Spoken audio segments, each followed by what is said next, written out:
on a expliqué un peu la situation de l'éducation rurale au niveau national, en revenant notamment sur le taux de l'éducation rurale et surtout spécifier la différence qui existe entre taux de l'éducation rurale, je dirais même pas taux de couverture, mais le rapport entre le nombre de localités totales qu'on a au Sénégal, donc le rapport entre le nombre de localités qui est électrifié par rapport au nombre de localités totales. Donc c'était l'occasion pour moi de revenir ou clarifier quelque chose. Parce qu'aujourd'hui, au niveau national, quand on parle de taux de l'éducation rurale, on est à 65,67%. Même au niveau national, le taux d'accès, on est à 86%. Mais cela cache en quelque sorte le gap qui existe entre le nombre de localités totales qui existent au Sénégal par rapport au nombre de localités qui sont électrifiées. Et là, au moment où je vous parle, sur les 23 000 localités donc, et poussières qui existent au niveau national, il n'y a que 7 000 localités qui sont électrifiées pour le moment, 7 000 et quelques localités. Il y a plus de 5 600 et quelques localités qui sont en cours d'électrification et on a encore d'autres localités qu'il faut intégrer dans des projets. Donc nous, quand on arrivait, c'était autour de 8 000 et quelques localités qui n'étaient pas intégrées dans des projets.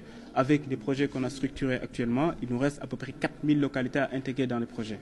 Donc c'est pour dire que le défi, il est, comment on appelle ça encore? On a deux défis majeurs. Le premier défi, c'est quoi? Essayer d'être efficace dans l'exécution des projets. Parce qu'il est bon de dire que tel village est prévu dans tel projet, mais les villageois ne sont contents que quand ils voient leur localité électrifiée. Donc quand la lumière est disponible.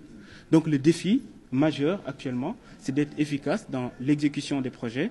Et cela implique donc une revue, ou en tout cas une stratégie en interne, donc au niveau de l'ASER, comment être beaucoup plus efficace dans la gestion des projets, mais aussi les acteurs avec lesquels nous travaillons, je pense aux facteurs exogènes qui peuvent nous bloquer dans certains projets.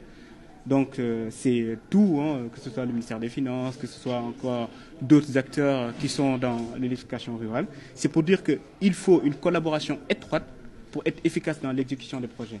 Le deuxième défi, c'est quoi?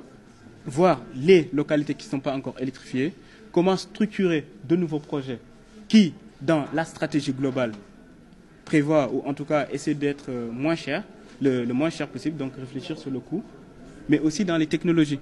Quelle technologie est beaucoup plus efficace ou est plus adaptée à telle localité? Donc c'est sur ça qu'on est en train de travailler dans le cadre de notre plan stratégique qu'on est en train de finaliser actuellement.